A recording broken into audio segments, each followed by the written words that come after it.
Hey everyone, I am Blue Coaster and welcome to the CNB Tutorials channel. Today I am going to show you the conditional statements, such as if and else. First of all, we're going to look at how we can use them. If something, this needs to be a boolean, or something like returns a boolean. It can be anything as long as it returns a boolean. Or you can put true, which means that it will always be true, as it is. So we have the if, but this is really unnecessary to put true because it's always going to be true, and this will be unnecessary. So if you were to put else after, this code is dead because it will never get inside this code because this is always true. But let's be realistic here. We want to set some variables there and see what's gonna happen. Okay, so I have set up some code where the user have to input some number and store it inside this v value. Basically, it outputs in the console what is the value, and then with scanner, I'm going to tell the user to input something and then parse the integer from that line. And then I'm going to use that integer to do some conditional statements. So first of all, I am going to say if v is equal to 1. What that means is that this will return a boolean because it tests if v is equal to 1. In this case, we don't know what v is going to be.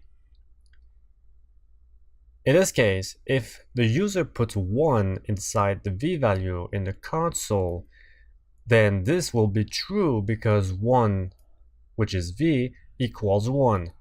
Then this will be true. But if the user puts anything else than 1, then it will not go through there, but instead it will go inside the else statement. So let's say I'm going to say system.out.println this is true, and I am going to say this is false. So if we were to run this code, I'm going to say in the console what is the value, and then I'm going to say 1. Then it's going to parse the number inside the v value, and it returns this is true. But if I rerun the code and then it tells me what number, what value, then I'm going to put 6,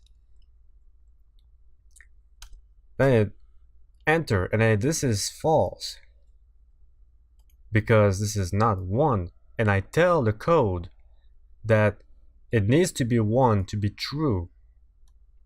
Also, you can do multiple conditions in the same block here. Just see if that's a block.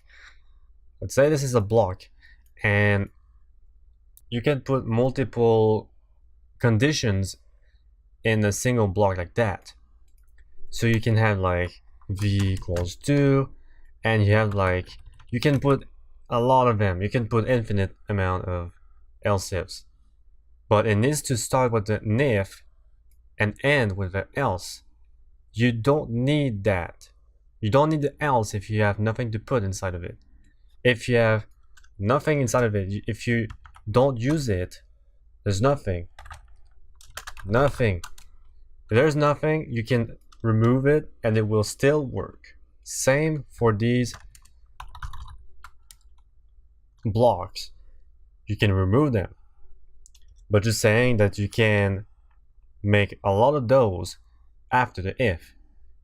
In later episodes, we'll see what other comparisons operations there will be, and what are the logic operations for these if statements. But not only if statement, also what is going to come, such as while loops, for loops, and many others. I hope that was helpful. Thank you so much for watching.